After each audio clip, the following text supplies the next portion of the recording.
The situation in Darfur is certainly deteriorating. These are among 150,000 people forced to flee their homes since the beginning of this year. The size of the current peacekeeping force in place since 2008 has already been reduced. Just 15,000 troops and police to patrol a territory the size of France. On the Security Council, one diplomat told me UNAMID, a joint mission by the UN and African Union, was the most dysfunctional peacekeeping mission in the world. But there's disagreement on how to change things. Some are calling for an exit strategy, others want a more focused approach, doing fewer things better. Well, now is not the time for UNAMID to withdraw.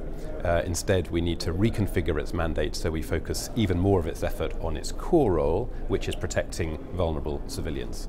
We also see a role for it in mediating the conflict, but any other tasks we want to reduce so that it can focus more effectively on that core role.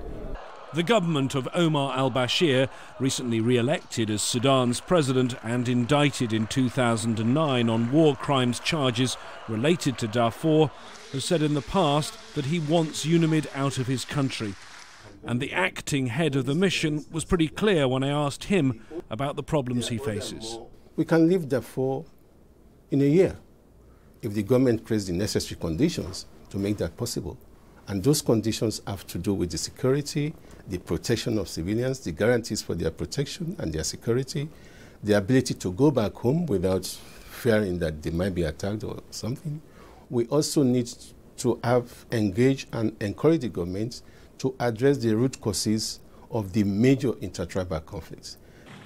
An example of the problems in the relationship between the government of Sudan and the UN is a recent incident where permission was requested for an injured Ethiopian peacekeeper to be evacuated. The request was denied and he died. When you speak to people away from the cameras, UN officials will tell you privately that the actions of the government of Sudan are one of the reasons why UNAMID is not working. And when you speak to the Security Council, some will tell you that if UNAMID continues to fail, then eventually the UN should withdraw. But of course, that's exactly what Sudan has made it clear it wants to happen. James Bays, Al Jazeera, at the United Nations.